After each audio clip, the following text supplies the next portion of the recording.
하나님의 말씀 요한복음 20장 19절로부터 22절까지 우리 한 목소리로 봉독합니다. 네. 요한복음 20장 19절로부터 22절까지입니다. 네. 이날 곧 안식 후 첫날 저녁 때 제자들이 유대인들을 두려워하여 모인 곳에 문들을 닫았더니 예수께서 오사 가운데 서서 이르시되 너희에게 평강이 있을지어다. 이 말씀을 하시고 손과 옆구리를 보이시니 제자들이 주를 보고 기뻐하더라. 예수께서 또 이르시되 너에게 평강이 있을지어다. 아버지께서 나를 보내신 것 같이 나도 너희를 보내노라. 이 말씀을 하시고 그들을 향하여 숨을 내쉬며 이르시되 성령을 받으라. 아멘. 짧은 본문이고 우리가 많이 다뤘던 말씀이죠. 근데 성령께서 이 말씀을 주실 때 이게 무슨 말씀인지 어떤 말씀인지, 그래서 오늘 관련된 다른 성경 구절들을 좀 보려고 그러는데, 우리 먼저 마가복음 4장 35절로부터 41절 말씀 이렇게 읽겠습니다. 마가복음 4장 35절로 41절까지입니다. 네, 같이 읽겠습니다. 그날 저물 때 제자들에게 이르시되 우리가 저편으로 건너가자 하시니 그들이 무리를 떠나 예수를 배에 계신 그대로 모시고 가매 다른 배들도 함께 하더니 큰 광풍이 일어나며 물결이 배에 부딪혀 들어와 배에 가득하게 되었더라. 예수께서 고물에서 베개를 베고 주무시더니 제자들이 깨우며 이르되 선생님이여 우리가 죽게 된 것을 돌보지 아니하시나이까 하니 예수께서 깨어 바람을 꾸짖으시며 바다더러 이르시되 잠잠하라 고요하라 하시니 바람이 그치고 아주 잔잔해지더라. 이에 제자들에게 이르시되 어찌하여 이렇게 무서워하느냐 너희가 어찌 믿음이 없느냐 하시니 그들이 심히 두려워하여 서로 말하되 그가 누구이시기에 바람과 바다도 순종하는가 하였더라. 이것도 우리가 잘 아는 말씀이죠. 네. 예수님께서 많은 무리가 모여갖고 그래서 하나님의 나라에 대해서 여러 가지 비유로 말씀하셨죠. 씨 뿌리는 자의 비유도 말씀하시고, 이것이 갈릴리 호수 북서쪽 가버나움, 예수님께서 나사렛에서 사시다가 이제 성인이 되어서 공식적으로 활동할 때 가버나움으로 옮기셨어요. 그래서 가버나움 주위로 활동을 많이 하셨죠. 우리 지도 잠깐 보여주실래요? 네. 우리 지도에 보면 그 위쪽에 호수가 폭이 한 8마일, 그 길이가 한 13마일 정도 돼요. 네. 그런데 이제 주로 북쪽에서 활동하셨어요. 그리고 북쪽 가운데서 약간 오른쪽으로 거기 요단 계곡이 있죠. 그것이 이제 헐몬산까지 이어지는 거예요. 네. 그래서 거기서부터 이제 그 찬물이 내려와서 갈릴리 호수를 지나서 저 아래 이제 사해까지 이르는데, 이 호수 지역이 다른 지역보다 한 600피트 이상 더 낮아요. 주위가 더 높아요. 네. 그러니까 그 낮에 그 더워진 공기가 계곡을 타고 내려와서 이 바다를 만나니까 그 해가 질 때나 뜰 때나 이 바람이 엄청나게 부는 이 지역이에요. 네. 그런데 이제 거기 북쪽 바로 오른쪽에 보면, 왼쪽에 보면 가버나움이라는 데가 있죠. 그 근처 이제 바닷가에서 유대인들은 이걸 바다라 그랬어요. 예. 그냥 호수를 그러는데 유대인들 다 바다 씨라고 그러죠. 그래서 이 바닷가 근처에서 이 말씀을 전하고 해가 저물 때 이제 우리가 저편으로 가자. 이거는 바다 건너편으로 가자 그러는 거예요. 그래서 그 건너편이 어느 쪽이냐면 거기에 이제 베세다라고 하는, 잠깐만요. 네. 아니, 그 게네사렛 쪽으로 내려갔죠. 예. 그러니까 거기서 약간 동남쪽으로 이렇게 간 거예요. 네. 그러니까 이 폭이 8마일이면 저 정도는 한 5마일이나 뭐 4, 5마일 이렇게 정도 됐겠죠. 네.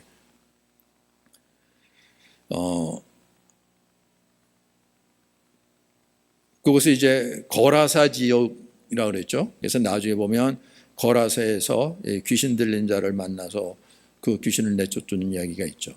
예. 그래서 이제 그쪽으로 가는데 해가 저물 때 갔어요. 그 예수님도 계셨고 다른 제자들도 그리고 다른 배들도 있었던 것 같아요. 그러니까 숫자가 여러 명이니까 한 배로 안 됐는지 예수님과 제자들이 타고 뭐 다른 배들도 함께. 그래서 그 호수를 건너가는 바다를 건너가는데 큰 광풍을 만난 거예요. 네. 그 헐몬산으로부터 내려오는 그 바람이 이 갈릴리 호수에 있는 호수의 그 따뜻한 바람과 만나갖고 엄청난 일이 벌어진 거죠.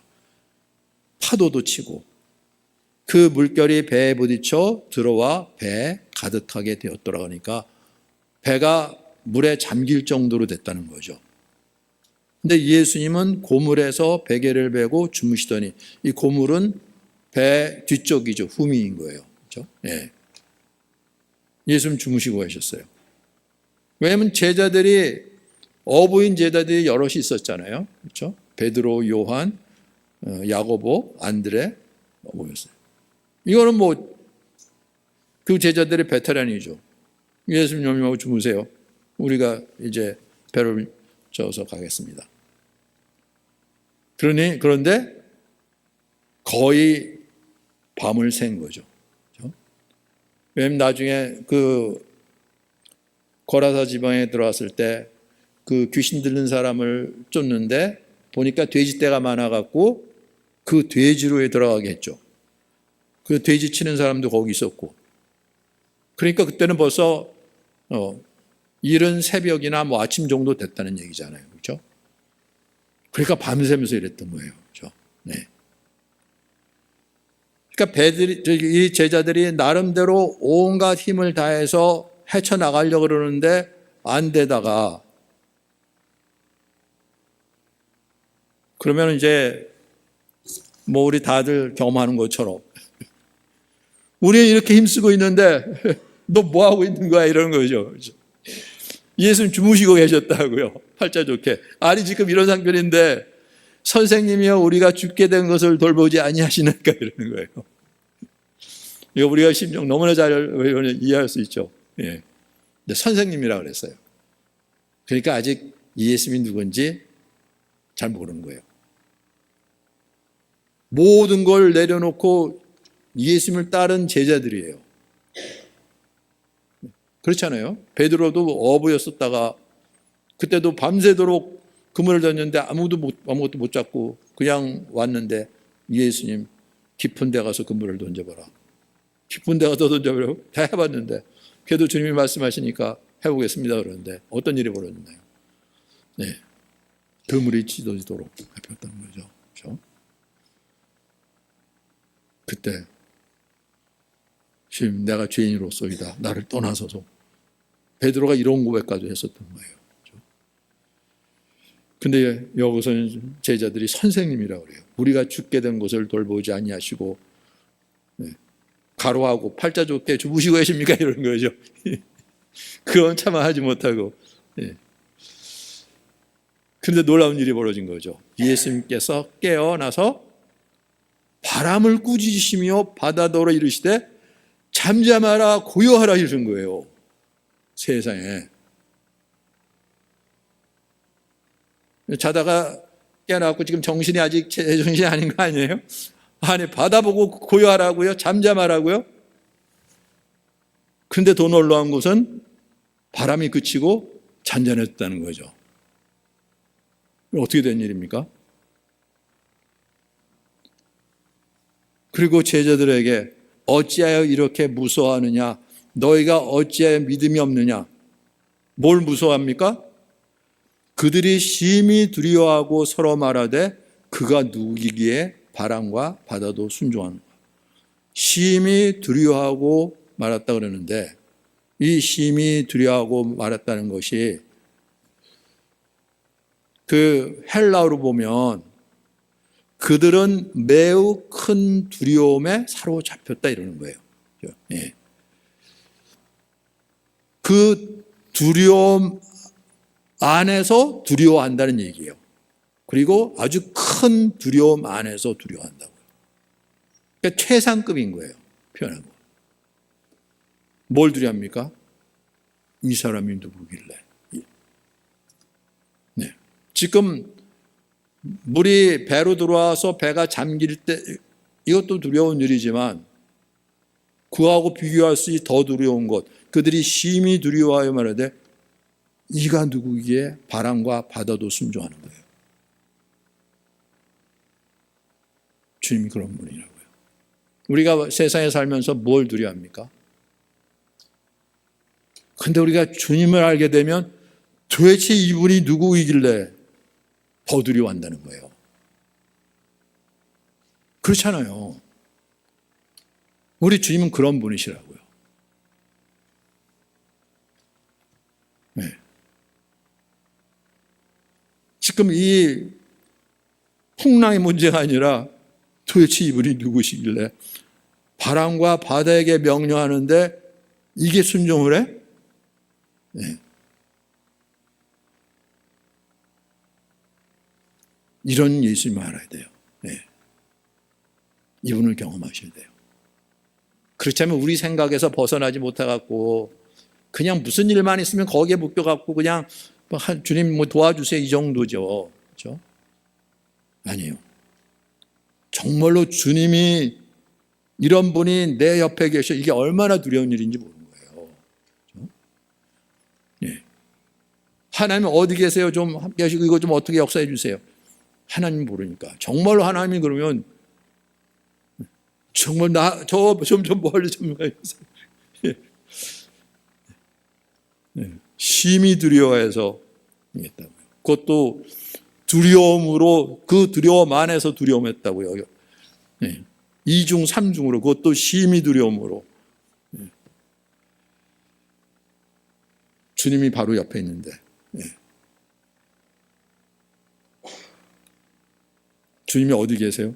네. 진짜 주님 옆에서 심각한 일인 거예요. 그런데 두 번째 경우 우리 한번 보죠. 우리 마태복음 14장 23절로부터 27절까지 이거는 이제 오병이어의 기적을 보여주시고 사람들이 예수님을 왕으로 모시려고 그럴 때 그들을 물리치시고 제자들을 배에 태워서 건너편에 보내시고 당신은 산에 올라서 기도하시고 그리고 이제 제자들한테 가는 장면이죠. 네, 이거는 거꾸로예요. 아까는 북서쪽에서 동쪽으로 갔는데 이번에는 북서쪽에서 북동쪽으로 거꾸로 가는 거예요. 반대쪽으로. 네. 그 호수 동북쪽 베세다라는 곳에서 건너서 그 가버나움 그 서쪽에 있는 게네사렛이라는 곳으로 이제 거꾸로 반대쪽으로 가는 그 가운데 일어난 일인 거죠. 같이 읽겠습니다. 무리를 보내신 후에 기도하러 따로 산에 올라가시니라. 저물매 거기 혼자 계시더니 배에 이미 육지에서 술이나 떠나서 바람이 거스름으로 물결로 말미암아 고난을 당하더라.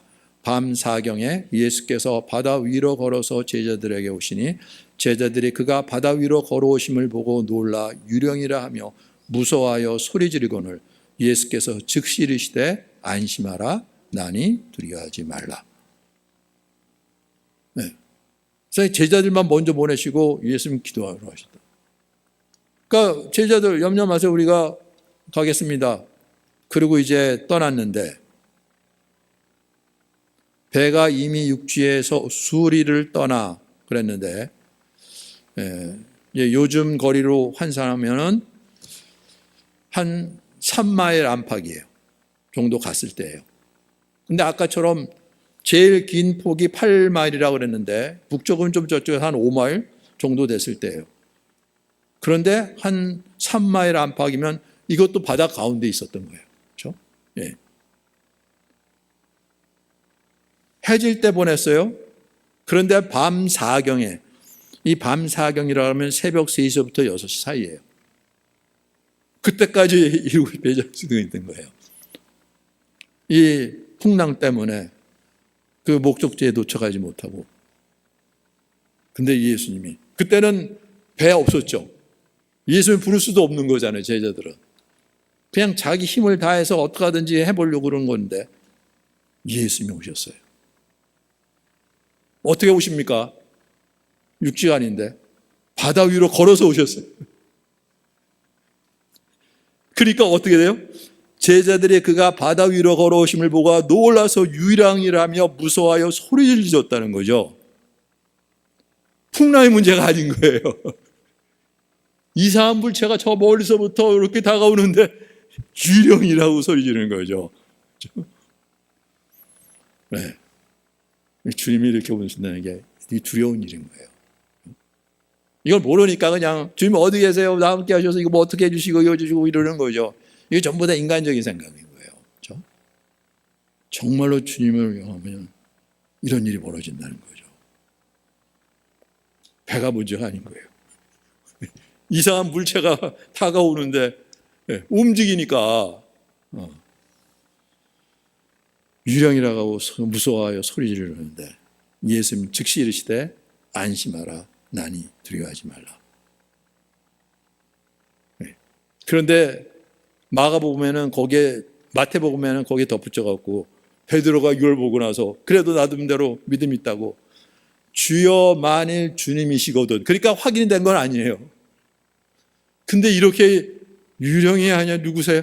주님이 만일 주님이시거든 나를 명하사 물 위로 오라 하소서. 나도 한번 걸어보겠습니다 그러는데 예수님이 기특하게 생각하셨는지 그래 와라 그러셨어요. 그러니까 베드로가 물에서 발을 내딛어, 그러니까 배에서 발을 내딛었고 물 위를 봤는데 그래도 뭔가 디딜 수 있는 것처럼 보였고 또 한 번 듣는데 빠져들어가는 거죠. 바람을 보고 무서워 빠져갔다. 네. 그러니까 시선이 주님을 놓치고 눈앞에 있는 현실을 보니까 여기 내가 할 수 없는 거죠. 빠지는 게 너무나 당연하죠. 소리를 지르되 주여 나를 구원하소서 그랬다고요. 그렇죠? 그래요. 왜가 예수를 믿는다 그럼에도 불구하고 삶에 묶이는 이유는 이 현실이 너무 크게 보이는 거예요. 그거 부인할 수가 없는 거잖아요. 억지로 이거 아니야 뭐 그래도 되는 게 아니잖아요. 그렇죠? 물에 사람이 그냥 발을 디뎌 그럼 빠지지 당연하지. 그 현실에 딱 직시하니까 빠져들어가는 거죠. 근데 예수님은 믿음이 작은 자여 왜 의심하였느냐는 거죠. 네. 주님을 의지하고 주님께서 오라 그러셨으면 그 주님의 명령을 따르는 거잖아요. 그렇죠? 그럼 그 모든 것은 주님께서 책임지시는 거죠. 그런데 주님을 바라보지 못하고 눈을 세상에 눈앞에 있는 현실에 붙잡는 거죠. 빠져들어가는 거예요. 그렇죠? 네, 주님께서 그를 붙잡아 주시고 믿음이 작은 자여 왜 의심하였느냐. 그리고 예수님께서 베드로를 붙잡고 배에 오르는데 바람이 그치는 거예요. 네. 예수님이 이 배의 주인으로 마시는데 바람이 그친다는 거죠. 배에 있는 사람들이 예수께 절하여 이르되 경배한 거죠. 진실로 하나님의 아들이로소이다. 네. 선생님이라고 그랬던 사람들이 진실로 하나님의 아들이라고 고백을 하는 거죠. 그러고 나니까 그 배가 게네사렛 땅에 이르렀다고 하죠. 네. 그 갈려던 그곳에 이른 거예요. 네. 너무나 중요한 거죠. 주님이 누구시고 믿음으로 반응하는가. 그렇죠? 네. 이 주님을 놓치게 되면 우리는 현실에 묶일 수밖에 없어요. 이건 누구든지예요. 그렇죠? 저도 그래요. 근데 우리의 시선을 주님께 고정시키고 주님의 의지에서 주님의 말씀을 따라 주님이 말씀도 안 했는데 한 게 아니잖아요. 주님께서 오라 그러셨잖아요. 이게 너무나 중요해요. 베드로가 주님이시거든 내가 주님께 가겠습니다가 아니라 나를 명하사 무리로 오라 하소서. 그래도 베드로도 조금 믿음은 있으니까 이러는 거죠. 그럼 주님께서 오라 하시면 주님 명령을 따랐으니까.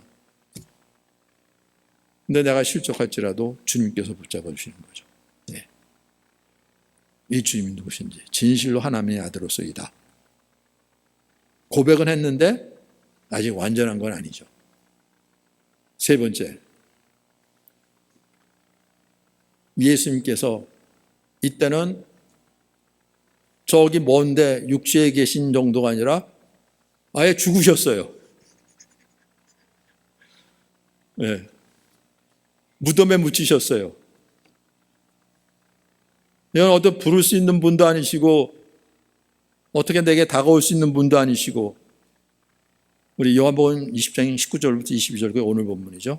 안식 후 첫날 이제는 사람들이 자유롭게 왕래했을 때죠. 그렇죠? 제자들이 얼마 더 두렵죠. 그렇죠? 이제는 예수를 십자가에 처형한 사람들이 예수를 따르던 무리들 색출해갖고 어떻게 할 텐데 그래서 제자들이 유대인들을 두려워하여 모인 곳에 문을 걸어 잠그고 있었던 거죠. 네. 그리고 이제 우리는 어떡하나 그러고 있을 거잖아요. 그렇죠? 네.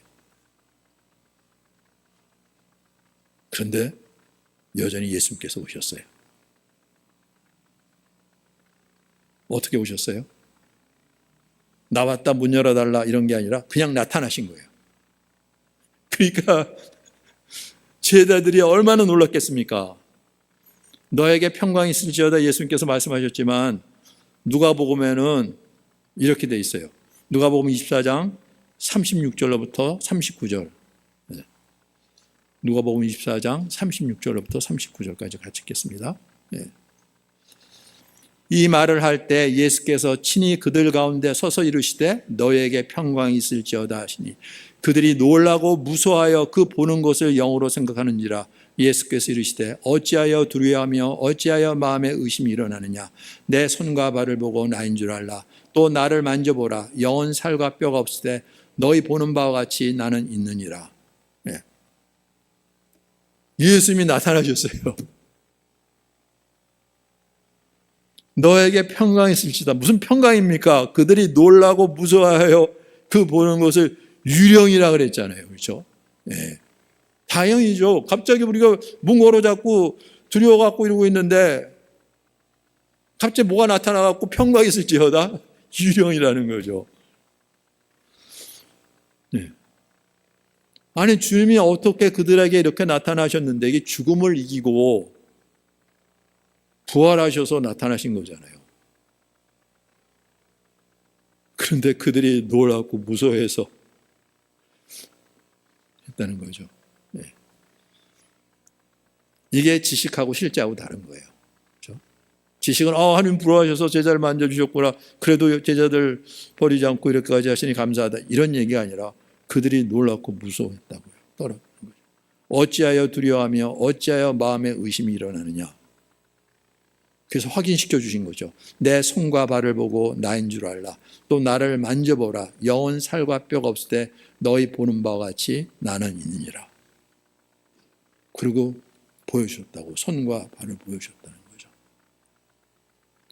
그때서야 그들의 두려움이 기쁨으로 바뀌는 거죠. 예수님 말씀하셨던 것처럼 해산의 고통을 경험할 때 그렇게 두려워하고 고통스럽고 그러지만 아이를 낳으면 아이 낳은 기쁨으로 말미암아 그 모든 거 다 잊어버린다는 거죠. 그들이 너무 기쁨으로 아직도 믿지 못하고 놀랍게 여길 때 다시 또 확인시켜 주신 거죠. 먹을 것이 없냐. 유령인데 뭘 먹습니까? 제사상처럼 그냥 흉내만 냅니까? 그런 게 아니라 구운 생선을 갖다 드렸더니 그걸 받아서 잡수시는 거예요. 세상에. 이게 어떤 일입니까? 눈앞에서 이걸 분명히 십자가에 못 박혀서 무덤에 묻었어요. 묻혔어요. 그런데 지금 나타나서 이루고 계신 거예요.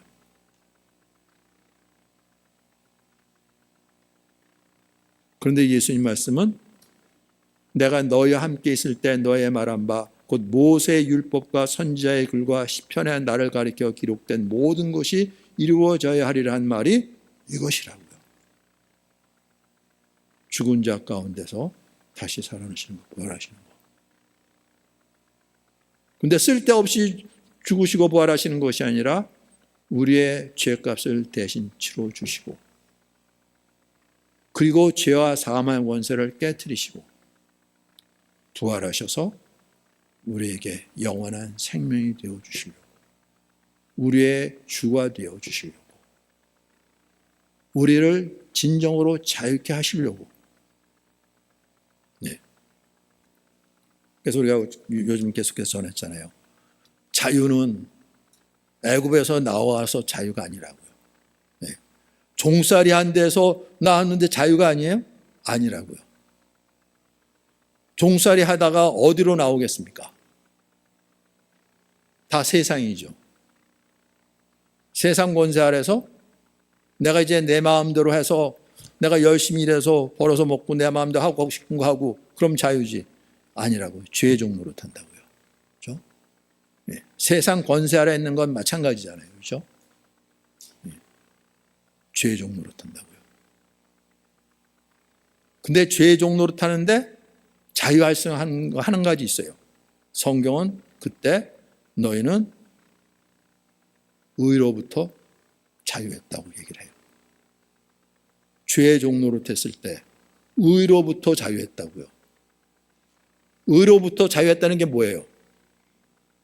의와는 관계없이 free from the righteousness라는 거죠. 네. 우리가 세상에서 난 자유다 그러는 것이 이 세상 권세 잡은 자, 공중 권세 잡은 자, 마귀 아래에서. 진정한 자유는 이 세상 권세, 죄와 사망 권세를 가진 이 마귀 권세를 깨트리고, 그 위에 진정한 의와 거룩과 생명의 주인이신 그분 안에 들어가는 거죠. 그분의 것으로 되는 거죠. 그분의 종으로 되는 것이 죄로부터의 자유인 거예요. 진정한 자유인 거예요. 그렇죠? 네. 예수님은 이것을 이루시려고 우리 죄를 위하여 죽으시고 부활하신 분이라고요. 이분이 뭐가 아쉽다고 다른 사람들의 죄를 대신 담당하는 게 무슨 말인지, 그 십자가의 고난이 어떠한 것인지. 그런데 그걸 마다하지 아니하시고 이 일을 이루시고 제자들에게 나타나셨는데 그들이 놀라고 무서워하고 유령이 나타났다고 그러는데 우리는 그런 존재예요. 예. 이거는 아무도 이러한 상황에 부딪히면 그럴 거예요. 뭐 말할 필요도 없죠. 뭐. 예. 가련 유대차만 아니라면 다행이죠. 예수님이 부활하셔서 우리와 함께 하신다는 거예요. 예. 그리고 이게 끝이 아니라 예수님은 승천하셨어요. 그럼 어떡합니까? 이제는 우리는 제자들은 어떡합니까? 어디 가서 예수님을 만나고 어디 가서 예수님의 도움을 얻고 어떻게 해요? 그래서 성령을 받으라는 거예요. 예수님 이 땅에 오신 이유 성령으로 우리에게 침례를 베푸시려고, 우리가 영원히 함께 할 수 있는 존재로. 몸이 있기 때문에 우리가 몸으로 함께 할 수는 없잖아요. 그렇죠? 예. 그래서 내가 너희를 떠나는 것이 유익이라 그래요. 어떻게 떠나는 것이 유익이 될 수 있습니까? 주님이 우리를 떠나시면 우리 어떻게 하라고요? 보혜사 성령을 보내주시겠다고요. 보혜사 성령을 보내주면 너희와 함께, 심지어는 너희 안에. 그래서 그리스도가 누구신지, 그리고 그리스도를 통해서 하나님이 누구신지 알게 하시고 그 말씀이 어떠한 말씀인지 깨닫게 해주시고, 그리고 우리를 인도하시는데 거룩으로, 영원한 생명으로, 이것이 우리에게 더 유익하다고. 정말로 예수님께서 부활하시고 성령을 받으라 그러시고 승천하셨어요. 그런데 때가 돼서 오순절 날이죠. 약속하신 성령이 제자들에게 임하는데 완전히 다른 존재로 바뀌었죠. 그렇죠? 예수님은 더 이상 지상에 안 계시는 것 같은데 그 예루살렘에서, 이때도 절기 때니까 수많은 사람들이 예루살렘에 모였는데 그 앞에서 예수를 그리스도로 전하는 거죠. 너희가 십자가에 못 박아 죽였던 예수, 그냥 죽인 것이 아니잖아요. 그렇죠? 율법대로 사내들은 그 재판장에서 공식으로 신성모독죄 정죄하고 그리고 그러면 사형이죠. 그렇게 한 건데 너희가 십자가에 못 박은 예수를 하나님이 다시 살리셔서 주와 그리스도가 되게 하셨다. 회개하라. 이 말도 안 되는 소리에 3,000명이 회개하고 돌아왔다는 거예요. 하나님이 하시는 일이니까 그런 거죠. 그렇죠? 이게 너무나 중요한 거예요. 이 하나님에 대해서 눈이 열리고 귀가 열리고 영을 깨어나는 일. 그랬을 때 이 하나님께서 우리를 그렇게 하시고 바라보시고 찾으시고 함께하기를, 이게 얼마나 큰 은혜인지 비로소 알게 되는 거죠. 그렇지 않으면 몰라요. 그냥 내가 지금 어렵고 힘든데 그냥 도와주시면 감사하겠습니다 이러고 끝나는 거잖아요. 그러니 그냥 다른 종교랑 마찬가지인 거죠. 그냥 우상 수준으로 알고 있는 거죠. 살아계신 하나님이 아니라. 그렇죠? 이거 진짜 우리가 회개해야 될 일인 거예요. 그렇죠? 얼마나 하나님이 두려운 존재인지 몰라요. 이제는 아예 세상이 그렇게 돌아가니까 그냥 뭐 다 그런가 보다 뭐. 그런데 하나님께서 오래 참으시면서 입을 다물고 계시는 것이 어떠한 일인지 이 하나님을 두려워할 줄 알아야 되는 거죠. 그렇죠? 예.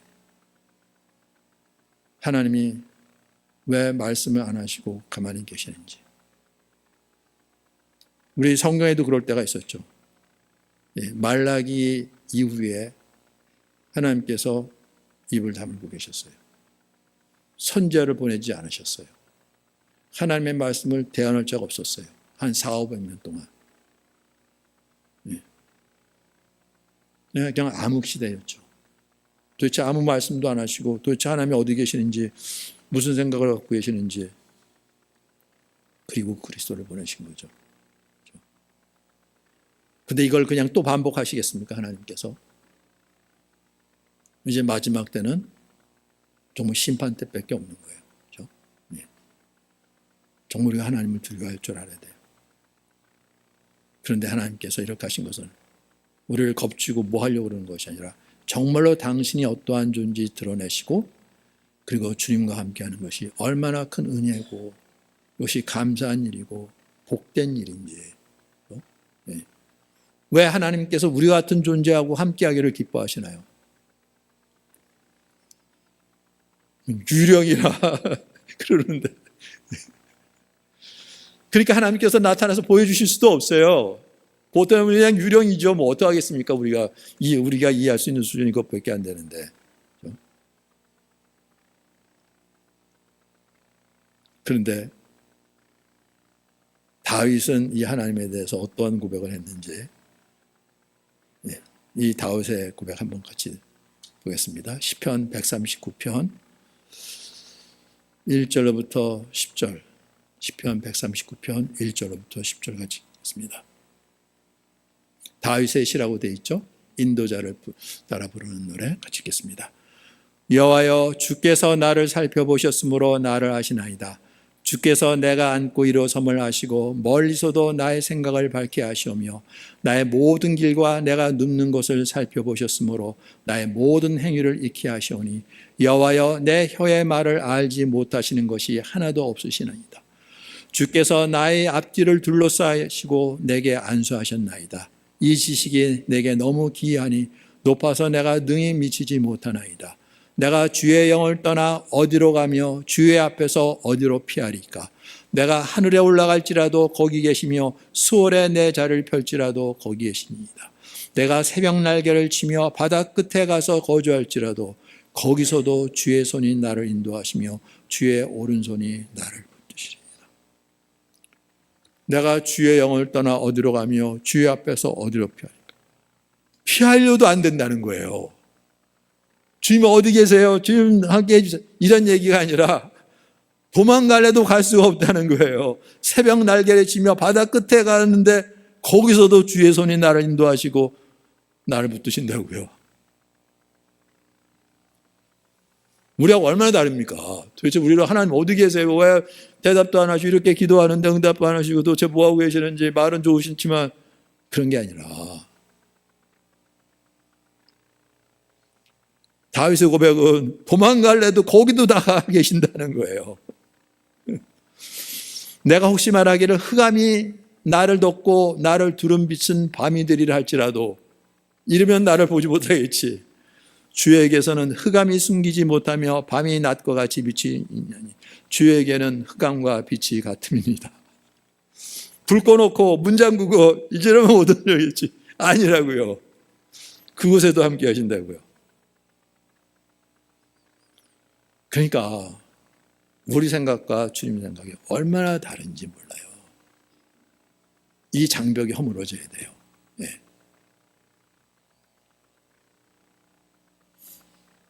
그러면 이분이 얼마나 정말 놀랍고 두려운 분인지. 그래서 하나님을 경외하게 되는 거예요. 하나님을 경외해야 될 줄 알아요. 이 시대는 정말로 하나님을 두려워하지 않는 시대예요. 하나님을 너무나 잘 알아서 친구처럼 알아서가 아니라 하나님을 모르기 때문에.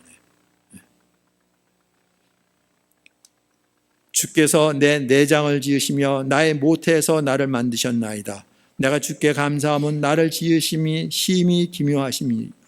주께서 하시는 일이 기이함을 내 영혼이 잘 아나이다. 내가 은밀한 데서 지음을 받고 땅의 깊은 곳에서 기이하게 지음을 받은 때에 나의 형체가 주의 앞에 숨겨지지 못했나이다. 내 형질이 이루어지기 전에 주의 눈이 보셨으며 나를 위하여 정한 날이 하루도 되기 전에 주의 책에 다 기록되었나이다. 네. 내 형질이 이루어지기 전에 나를 위하여 정한 날, 이 땅에 태어날 하루도 되기 전에 이미 주의 책에 다 기록됐다고요. 하나님이여 주의 생각이 내게 어찌 그리 보배로우신지요. 그 수가 어찌 그리 많은지요. 내가 세려고 할지라도 그 수가 모래보다 많도소이다. 내가 깰 때에도 여전히 주와 함께 있나이다. 주의 생각이 얼마나 그렇게 많은지 나를 향한 주의 생각이죠. 내가 일일이 세려고 할지라도 그 수가 모래보다 많다 그래요. 정말일까요? 예수님 뭐라고 그러셨나요? 너희에게는 머리털까지 다 세신 바 되었다. 얼마나 은혜가 되는지 몰라요. 예. 아침마다 세어 머리카락 머리털이 빠지는데 주님 아시죠? 주님 다 세시고 계신다니까 나는 세지도 못하는데. 예. 내가 깰 때도 여전히 주와 함께 있나이다. 주님 그러신 분이라고요. 임마누엘이 그런 분이에요. 나와 함께 하시는 하나님. 아예 그 이름으로 이 땅에 오신 분이시잖아요. 네. 너에게는 머리털까지 다 세신 바 되었나니 두려워하지 말라. 너희는 많은 참새보다 참새 2마리가 하나 썰연에 팔리지 않느냐. 그러나 너희 아버지께서 허락지 아니하시면 그 하나도 땅에 떨어지지 아니하라. 이 모든 것 하나님이 다 주관하고 계시고 알고 계시고 하는 거예요. 그렇죠? 이 믿음. 네. 사람들만 어떻게 하는 것이 아니라 풍랑도 잠잠케 하시는 분이신 거예요. 뭐 이것 때문에 저것 때문에 뭐 때문에 아니라고요. 그렇죠? 오직 하나님 믿지 않는 죄. 이 죄가 드러나고 이게 처리되는 거예요. 그렇죠? 사람들한테 뭐 이렇게 회개하고 뭐하고 이런 정도가 아니라 내가 하나님을 어떻게 대하고 있는지. 성령께서 성령을 보내주셔서 드러나게 하시는 죄가 바로 이 죄라는 거죠. 그렇죠? 네. 죄에 대해서 성령을 보내셔서 이 땅을 심판하실 텐데 죄이더라면 너희가 나를 믿지 아니하며 믿지 않는 거예요. 그렇죠? 제자들도 믿는다고 다들 그랬잖아요. 그런데 내가 예수님을 알고 따라다녔다고? 내가 저주받아도 좋지. 그렇게 맹세하고 다짐하면서 예수를 부인했다 그랬죠. 그런데 감사한 것은 예수님이 그걸 다 하시고 우리를 부르셨으니까 그게 감사한 거죠. 네. 그것까지 다 하시고 미리 말씀하셨잖아요. 다른 사람들은 다 부인할지언정 저는 결코 부인하지 않겠습니다. 주를 위하여 목숨을 버리겠습니다. 내가 나를 위하여 목숨을 버리겠느냐? 다 굴기 전에 내가 나를 3번 부인하리라. 근데 이 말을 하는 것은 때가 되면 너희가 나를 믿게 하려고. 아, 이거 예수님께서 다 알고 말씀하신 거구나. 나는 이렇게 했는데 내가 나를 알지 못하고죠. 근데 예수님 나를 아시고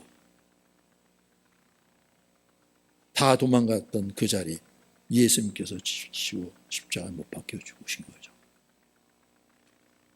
그 일을 이루시고 제자들을 다시 찾아주시는 거예요.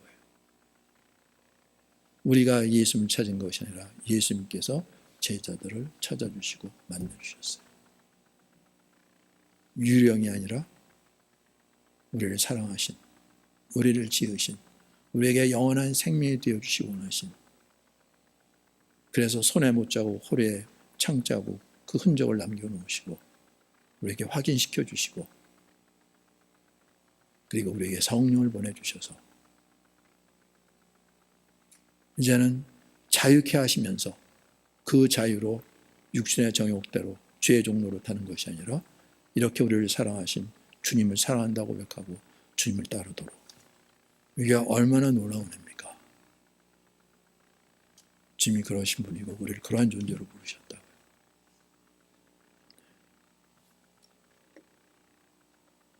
그래서 이제는 이렇게까지 나와 함께하기를 기뻐하신 하나님, 이게 은혜고 기쁨이고 감사가 되는 거죠. 예수님이 뭐라고 그러셨나요? 우리 마태복음 11장 28절로 30절 같이 읽겠습니다. 마태복음 11장 28절부터 30절.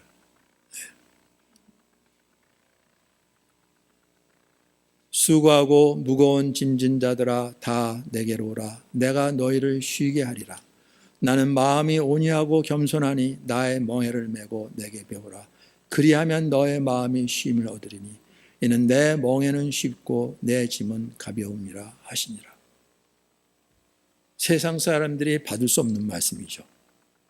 수고하고 무거운 짐진 자들아 다 내게 오라. 내가 너를 쉬게 하리라. 할렐루야예요. 그래서 이것만 딱 전하죠. 그 다음에 나의 멍에를 메고 내게 배우라. 멍에가 뭔데요? 밭을 가는데 한 마리 힘드니까 여러 마리 묶어갖고 그걸 멍에라 그러잖아요. 그래서 나의 멍에를 메고 예수님과 함께 멍에를 메고 예수님 하는 대로 따라 배우라고요. 그리하면 너의 마음이 쉼을 얻는다고요. 세상 사람들이 이해가 되겠습니까? 자유하려면 멍에를 벗어야지 멍에를 매라고요. 그렇다고요. 왜 세상을 모르니까 그래요. 그래서 그런 거죠. 애굽에서 나왔다고 자유인 것 같았잖아요. 처음엔 난리 쳤잖아요. 진짜. 찬송하고 노래 부르고 춤추고 그냥 이제는 자유다. 이제는 해방됐다. 무슨 자유가 해방입니까? 조금 이제 지나가고 나니까 이제 현실 파악이 되는 거죠. 물도 없고 양식도 없고 길도 없고 어쩌자고요. 애굽으로 돌아가자 그랬죠. 애굽이 더 낫다. 우린 그런 존재였다는 거죠. 드디어 광야에서 우리 모습이 드러나는 거죠. 우리가 무엇에 묶여있고 종로로 타는지. 그래서 자유라는 것은 그냥 애굽에서 나와서 자유가 아니라 진짜 주인, 참 주인이 누구신지, 나를 어떻게 사랑하시고 내게 생명을 주시려고 모든 걸 다 희생까지 하시는 그러한 주인이 정말로 있는지, 그분이 정말 그리스도시고 나를 지으신 하나님 아버지신지, 이걸 확인하고 나니까 아버지의 품으로 돌아가는 거예요. 그렇죠. 돌아온 탕자처럼 세상에서 그러다 보니까 어떡합니까? 살 길은 없고 아버지께로 돌아가자. 아버지는 품꾼도 이렇게 줄이진 않는데 내가 무슨 아들이야. 그냥 품꾼의 하나로만 받아도 좋겠다 그러는데 무슨 품꾼이냐. 내가 죽었다 살았는데 잔치를 벌이잖아요. 그렇죠? 우리 하나님이 그런 분이시니까 그분 안에서 그분의 다스림을 받는 것이 진정한 자유고 기쁨이고 영원히 사는 길이고 이렇다는 거예요. 바로 주님이 그런 모습을 보셨는데 세상 사람들은 이분을 이해하지 못하는 거죠. 우리 같이 그냥 평범하게 살았으면 별 문제 없는데 풍랑아 잠잠은 켜라 무리를 걸어오시고 갑자기 나타나셔갖고 평안할지어다. 왜요? 하나님이시니까. 우리가 세상에서 뭐 좀 능력이 있고 지혜롭고 마음 너그러운 분 이런 분을 믿는 게 아니잖아요. 그렇죠? 죄를 이기시고 죽음의 권세를 이기시고 온 세상을 다스리시는 하나님을 믿는 거잖아요. 그렇죠? 여기에 눈이 열리는 건 완전히 다른 일인 거예요. 그냥 우리 생각해 보니까 이거 괜찮네 좋네 이런 얘기가 아니라니까요. 네. 멍에를 예수님과 함께 멍에를 매는 일이 처음에는 불편하겠죠. 생각도 다르고 습관도 다르고 바라는 것도 다르고 그런데 그 멍에라고 한 걸음 한 걸음 가는데 이분이 왜 이러시는지 그분의 마음이 어디 있고 뜻이 어디 있는지 나는 마음이 온유하고 겸손하니 나의 멍에를 메고 배우라. 나중에 이분을 알게 되면서 마음이 합해지면서 우리 마음의 모든 짐이 내려놓아지면서 이 모든 걸 하시고 우리에게 생명을 주시고 영원한 생명으로 거룩으로 인도하시는 하나님 그래서 주님의 뜻이 이루어지기 원합니다 하고 순종하는데 마음의 모든 짐이 내려지는 거예요. 네. 이게 진정한 안식이라는 거죠. 안식의 주인 바로 이런 분이라는 거예요. 그래서 예수님을 주님으로 알고 마음에 무용접하시고 그분을 따르는 것 이것처럼 복된 거 없는 거예요. 그런데 사단은 이걸 회방하고 이걸 왜곡시키고 아니 이제 예수님께서 죄값 치르셨는데 우리가 이제 죄좀 벗었는데 이제 자유지 그리고 이제는 원하는 대로 살다가 천국 가는 그런 게 없다니까요. 사단이 그렇게 우리를 미혹한다니까요. 네. 예수님 내 우리 죄를 사해 주시고 용서해 주셨는데 그리고 천국 들어가 보내게 하신다는데 그럼 이제는 마음대로 힘껏 내 능력 다 발휘하고 그것도 이제 주님의 도우심을 얻으면 얼마나 놀라운 일이 벌어질까? 사단이 이뤄내는 거예요. 그게 뭐하고 왔냐면 예수님께 나타난 사단. 하다 안 되니까 나중에 이 세상 영광 내 다 주겠다. 나한테 경배하라. 예수님 그거 물리치셨잖아요. 오직 주 너의 하나님만 섬기라 하였느니라. 오직 주님만 바라보고 따라가야 되는 거예요. 그렇죠? 그런데 놀라운 일이 벌어지는 거죠. 어떻게 우리 마음에 쉼이 있고 감사함이 있고 자유함이 있고 기쁨이 있고 은혜가 있고 좋은 일만 생겨서가 아니라 어떠한 일이 생겨도 관계없이 있는 거예요. 그렇죠? 이게 놀라운 거예요. 예, 풍랑이 일어나던 배물이 들어오던 죽음의 권세가 가로막는다 할지라도 그것마저도 넘어서 우리에게 다가오신 분이시니까 우리가 믿는 하나님은 그런 하나님이라는 거죠. 그렇죠? 여러분이 분명하셔야 돼요. 내가 그 하나님을 아는가. 아무도 하나님 직접 보고 듣고 한 사람이 없어요. 그래서 그리스도를 보내주신 거죠. 나를 본 자는 내 아버지를 본 거다. 내가 전하는 말씀 내가 스스로 하는 것이 아니라 내 아버지께서 내게 주신 말씀 전한 거다. 그래서 우리의 중보자로 예수 그리스도를 통해서 하나님을 아는 이 놀라운 그래서 바울이 고백했잖아요. 그렇죠? 예. 이 모든 세상 중에서 예수 그리스도를 아는 지식이 가장 고상하다고 그랬죠. 고귀하고 정결하다는 거예요. 그렇죠? 내가 여태까지 내가 유익하다고 붙잡은 것 예수님을 알고 나니까 내가 이걸 왜 붙잡고 있었지? 배설물처럼 버렸다 그런 거예요. 이게 예. 자랑도 못되고 이야기도 못하고 내가 이걸 붙잡고 있어. 어떻게 그럴 수가 있었지? 어둠에 묶여 있었으니까. 그래 예수님을 만나고 나서 이 생명의 빛을 받으니까 그런 일이 벌어지는 거죠. 그렇죠? 정말로 나한테 예수님이 그런 존재라는 거예요. 이거 분명히 하셔야 돼요. 그렇죠? 그냥 교회 왔다 갔다 했다고 해서 예수 믿는 게 아니에요. 너무나 종종 그래요. 나 평생 교회 다녔는데 그럼 나를 천국 안 들으면 누굴 보내? 천만에요. 오직 믿음을. 나 믿었는데 제자들 다 믿었다 그랬어요. 그렇죠? 네.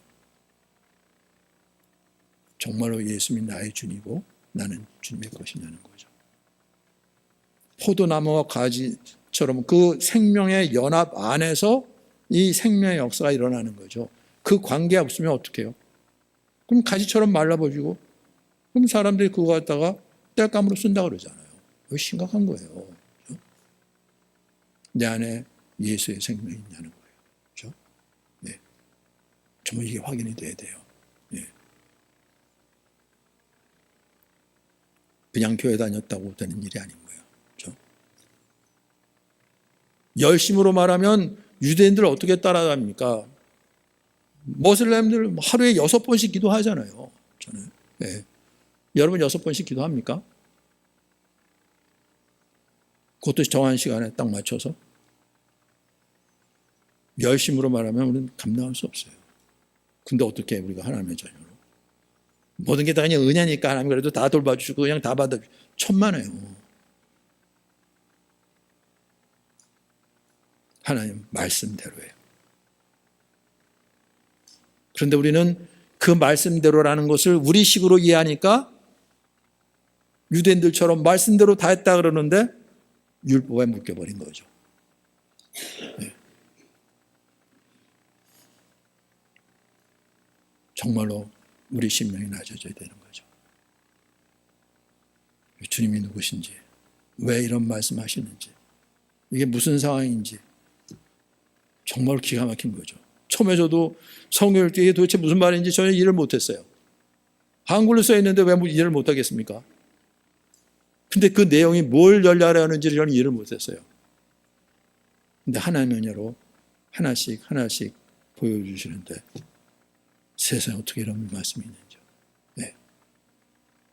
나를 살리려고, 내게 생명을 주시려고, 나를 거룩한 자녀로 세우시려고, 그리고 내게 평강과 자유함과 기쁨과 감사함이 있는 사는 것이 무엇인지 확인시켜 주시고 이리로 인도하시길 원하시는 하나님. 이 놀라운 은혜, 너무나 값진 것인데 우리가 어떻게 값을 주고 살 수가 없기 때문에 거저 하나님의 은혜로 주신다는 거예요. 싸구려라서 그냥 거저 주시는 게 아닌 거예요. 하나님 그 아들을 십자가에 내어주시면서 우리에게 주신 거죠. 정말로 하나님을 두려워할 줄 알고 그리고 믿음으로 받을 때 하나님의 영이 어떻게 역사하셔서 우리를 새로운 존재로 세우시는지, 우리 안에 있던 죄가 토설이 되고 그 피로 모든 것이 씻김을 받고 그래서 정결한 자녀로 이제는 주님과 함께하는 것이 기쁨이고 감사함이고 축복이고 영생이고, 그래서 이 세상에 이제는 담대하게 주의 이름을 외칠 수 있는 존재로 이러한 삶이 우리를 예수님 이름으로 축복합니다. 정말로 이 세상 얼마나 급변하게 변했는지 몰라요. 예. 이제 나이 드신 사람들은 아예 빨리 죽는 게 낫겠다 이럴 정도죠. 그렇죠? 이럴 때 우리 아이들 이젠 옛날처럼 뭐 학교에서 이렇게 해서 그거 하나하나 그럴 시간도 없어요. 이미 벌써 그냥 AI라는 것들이 또 피지컬 AI 그거 이상을 뛰어넘어서 있으니까 그거 따라가기도 못하는데 시대가 이렇게 바뀌어져 버리는데, 근데 그 모든 시대를 넘어서 한결같이 변하지 않는 것, 우리 주 예수 그리스도와 그의 말씀이죠. 그 말씀 따라하는 것이 진정히 사는 것을 가장 값진 존재로죠. 그렇죠? 그 생명을 누리며 전하며 모두가 사는 이 길 정말 믿음으로 걷는 은혜가 있기를 예수님 이름으로 축원합니다. 우리 태연자매 간증 생명의 성령의 법이 죄와 사망의 법에서 너를 해방했습니다. 우리 이 간증 듣고 마치도록 하겠습니다. 네. 생명의 성령의 법이 죄와 사망의 법에서 너를 해방하였습니다. 육신으로 태어나 육신을 따를 수밖에 없고 죄와 사망의 법 아래 살고 있다는 것, 이것을 정말 알고 믿는다면 그 안에 살고 싶은 사람이 어디 있을까? 헛된 영광과 헛된 것을 구하고 살고 그것이 다인 것 같이 살며 지혜롭다 한다. 얼마나 세상 지혜를 자랑하는 삶인지. 그렇게 어리석게 산다. 그것이 어떤 목표이든지 다 똑같은 결과를 맞이한다. 이 세상에선 자신의 영광과 자랑이 되는 것이 잘 사는 것인데 그것을 평생 배우고 그 능력과 그 실력을 자랑하며 사는데 법 아래 있어 다 같이 묶여있는 세상을 알지 못하기에 육체를 따라 사는 것, 하나님도 믿고 세상도 따르고 다 그 안에 있는 것, 너무나 자연스럽고 거스를 것이 없는 삶이다. 내가 주인 되어 내가 하던 모든 것, 그 결국은 사망으로 이르는 길. 그 모습이 너무나 선하였던지 너무 옳던지 상관없이 하나님의 기준에선 죄와 사망의 법 아래 하던 모든 일이기에 죄와 이 사망의 법에서 해방시켜 주신 주인이 누구신가? 누가 이 사망의 법에서 나를 해방시켜 주냐던 바울의 고백과 같이 어둠 속에서 그 법 아래 있는 나를 확인하고 내가 예수님을 만난다는 것은 세상 어떤 경험이나 사건보다 정말 크다. 성령을 따라 사는 모든 길, 생명과 평안으로 이끄는 삶이라 하신다. 그 성령을 주신다 약속하시던 부활의 주님. 주님을 바라보는 것, 주님이 주시고 싶은 것은 무엇인가? 보이지 않는 성령을 어떻게 따르는가? 귀에 소리가 들리고 보이는 것이 아니기에 각기 다른 성령의 음성을 듣는다 하는데 얼마나 미혹되는 일이 많았던가. 그런데 진리이시며 확실한 증거로 나타난 부활의 주님께서 말씀해 주시기에 죽어도 사는 존재가 되어 성령께서 말씀 가운데 그리스도를 증거하시기에 그 안에 사는 것, 그 말씀 안에 말씀을 깨닫게 하시고 믿음으로 나아가게 하시기에 부활의 주님께서 약속하신 성령을 따라 살 수 있는 진정한 자유한 삶을 제자들과 믿음의 사람들이 살았다. 똑같은 구약 말씀을 이제는 성령으로 말미암아 얼마나 다르게 살 수 있는지 삶으로 보였다. 부활의 주를 만나 그 말씀을 깨닫게 하셨기에 바울도 베드로도 그리스도를 증거하며 죽음을 이겼고 고난과 환난에서 기뻐하였다. 그리고 진정 영혼을 위해 살 수 있게 되었다. 자기 자신의 안위가 아닌 다른 사람의 영혼을 위해 죽기까지 고난을 받았다. 말로만이 아닌 진정한 행위가 따르는 믿음의 삶이 이렇게 그리스도 예수 안에 있는 생명의 성령의 법이 인도하셨다. 그 삶이 기쁘다 고백하였다. 진정한 생명이 예수님의 생명이 그렇게 그들 안에 역사하였기에 또한 성령의 법이 다스리는 교회 공동체 안에서 이 훈련을 매일 받는다. 성령 충만함을 받으면 자유하고 세상에 잠식되지 않는다 하신다. 제자들이 있을 때에도 교회 안에는 여전히 문제가 가득했고 혼미하게 하는 일이 많았지만 제자들이 바라보고 구하고 나아간 것은 그들 안에 계신 보배였기에 그 세상에 절대로 잠식될 수 없는 성령의 충만함이 그들을 세상에선 자유하게 하셨음을 한 주간 많은 일들 가운데 다시 주님을 바라보고 말씀의 충만함을 받게 하시는 예수님의 마음과 사랑을 받는다. 바울의 고백, 주인을 너무 사랑하여 영원히 함께하기 원하는 그 마음까지 주시는 분이시다. 주인을 사랑해서 하는 모든 일들, 주를 위해 살든지 죽든지 오직 주의 존귀함이 나타나길 바란다. 정말 세상과 완전히 다른 삶이다. 그 삶은 생명을 사랑하는 자로 사는 것이리라. 모든 사람들이 이 생명과 성령의 법 아래 진정 죄로부터 자유하기를 원하셨던 아버지의 마음. 이 법을 누가 막을까? 사랑하고 오래 참고 기다리며 절제하던 주님의 이 아름다운 마음을. 우리는 우리를 전파하는 것이 아니라 오직 그리스도 예수의 주 되신 것과 또 예수를 위하여 우리가 너희의 종된 것을 전파함이라. 고린도후서 4장 5절 말씀. 이 주인을 전하고 나누는 삶이 참된 자유의 삶이라 하신다. 예수의 생명이 나타나는 그 보배, 그 생명의 빛이 나타나기 시작하여 죄의 법이 다스릴 수 없는 다른 존재이기에 질 그릇을 바꿔달라고 구하던 법 아래서 벗어나 내 안의 보배를 확인하고 기뻐하는 삶이다. 정말 이 말씀을 듣는데 이 보배를 주신 하나님 앞에 감사가 흘렀다. 우리 안에 무엇이 있는가? 누가 계신가? 보배이시고 생명이신 예수님이 계신 것이다.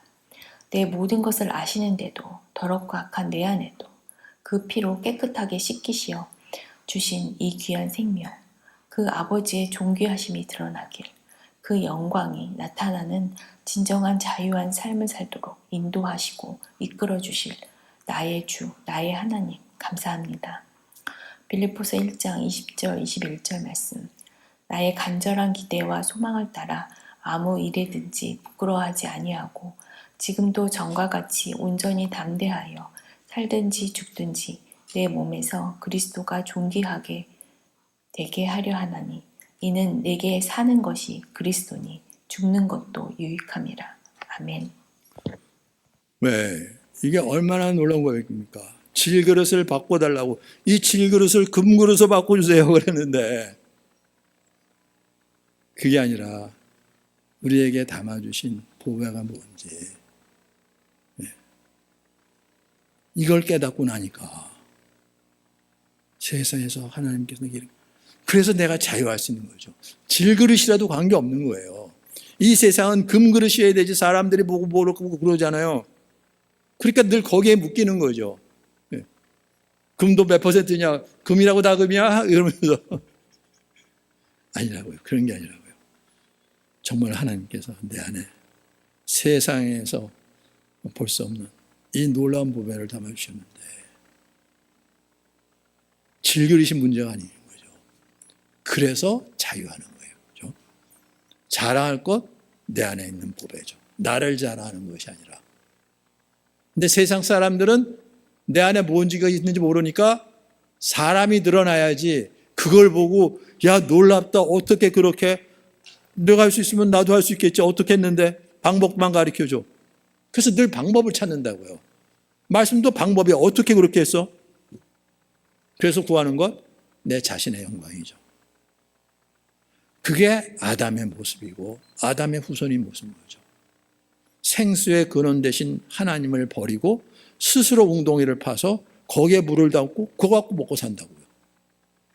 이걸 얼마나 튼튼하게 크게 그래서 물을 얼마나 담아놓고 평생 동안 마실 수 있도록 우리는 그러고 있다는 거예요. 그걸 도와달라고 하나님 찾는 거죠.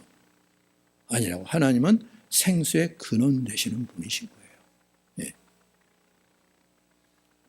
그분의 것으로 그분과 연합하면 그 생수가 우리 안에 들어와서 우리를 살리고 생명되는 거거든요. 근데 우리는 이거 어떻게 해달라고. 이게 지금 허술한데 이 사람들이 별로 보질 않는데 이 질그릇을 금그릇으로 바꿔주시면 사람들이 다 나를 보고 나를 모를 텐데 내가 하나님이 해주셨다고 그럴 테니까 하나님 나 도와주세요 이러고 있는 거죠. 예. 이게 바뀌어져야 돼요. 그렇죠? 예. 그렇게 해서 자유케 되는 것이 아니라 이 보배가 얼마나 놀라운 건지 하나님께서 우리에게 주신 것이 뭔지 이걸 알고 나니까 뭐라고 고백을 합니까? 나의 간절한 기대와 소망을 따라 아무 일에든지 부끄러워하지 아니하고 지금도 전과 같이 온전히 담대하여 살든지 죽든지 내 몸에서 그리스도가 존귀하게 되려 함이니 이는 내게 사는 것이 그리스도니 죽는 것도 유익함이라. 세상에 다윗을 하나님께서 내 마음에 합한 자라 그랬죠. 그런데 신약에 와서는 이런 고백을 하는 거죠. 사는 것이 그리스도라는 것이. 내가 그리스도를 위해서 산다도 아니에요. 내게 사는 것이 그리스도라고요. 죽어도 관계없다는 거죠. 이분은 부활이요 생명이신 분이신데 이렇게 주님과 연합한 존재. 세상에서 바울도 엄청나게 험한 삶을 살았잖아요. 그런데 그런 건 아무것도 없고 어떻게든지 내 몸에서 그리스도가 존귀하게 되는 거라. 이분이 누구신지를 아니까. 그 믿음 안에서. 그래서 나의 묶이고 매인 모든 것으로부터 자유케 되는, 심히 환란이 있고 뭐 어려움이 있고 박해가 있을지라도 하나님을 사랑하는 자, 그 뜻대로 부르심을 입은 자든 모든 것이 합력하여 선을 이루신다는 믿음이죠. 왜 내가 이런 일이 있어요? 관계없다고요. 저 사람 때문에 내가 이렇게 됐는데 아니라고요. 관계없다고요. 하나님께서 이렇게 하신 것, 나를 어떻게 하시려고 그러는 것이 아니라 이 모든 것을 통해서 하나님의 선을 이루시려고요. 나를 겸손하게 하시고 또는 이 고난을 통해서 이웃들도 죄를 깨닫고 회개하고 돌이오게 하시고 하나님의 구원, 이 구원에 능하신 분인 줄 아니까. 그래서 예수님도 아니 십자가 이거 저주라 그랬잖아요. 나무에 달린 자마다 저주받은 자라 그러는데 거기에요? 아니 아버지가 나한테 아들 하나 독생자 나한테 이렇게 하세요? 네. 근데 예수님 나의 원대로 마옵시고 아버지의 원대로 하옵소서. 아버지의 선하심과 거룩하심과 그 영광이 드러나는 일, 아버지의 뜻대로 죽은 자 가운데 부활하셔서 이 놀라우신 하나님인 거예요. 정말 이 하나님을 아는 거, 이게 얼마나 귀한지요. 그 세상 모든 것 오히려 해로 여길 정도로, 배설물로 여길 정도로, 그리고 예수 붙잡고 가는 거죠. 그 은혜가 우리 모두에게 있기를 예수 이름으로 축원합니다. 그런데 부활부터 시작하는 거죠. 이걸부터 확인해야 되는 거죠. 정말로 예수님 죽은 자 가운데서 다시 살아나셨느냐는 거예요. 그냥 전설처럼 옛날에 그랬더라. 그러니까 천국도 혹시 죽으면 이런 얘기 아니라 이게 역사적 사실이라고요. 세상 사람들은 인정할 수 없지만, 왜냐하면 죽은 자가 다시 살아나? 그럴 수는 없다. 그렇죠. 세상에 속한 사람이라면 그래요. 근데 예수님은 세상에 속한 사람이 아니라 세상을 초월하신 하나님의 아들이기 때문에. 그래서 우리가 하나님의 아들로 믿는 거죠. 세상에서 능력 있는 존재로 하는 게 아니잖아요. 그렇죠? 이 믿음 안에서 새롭게 지어지는 이 축복. 세상 어느 것과도 바꿀 수 없는 이 복. 우리가 감당할 수 없게 이것을 거저 은혜로 믿음으로 주신다 그러는데 이 복. 정말 하늘로부터 받는 가장 큰 복이죠. 심지어 내가 복 받았다 정도가 아니라 너는 복이라 이럴 정도로까지 부르셨으니까 이 복이 우리 모두에게 많은 은혜가 있기를 예수님 이름으로 축원합니다. 우리 같이 기도하겠습니다.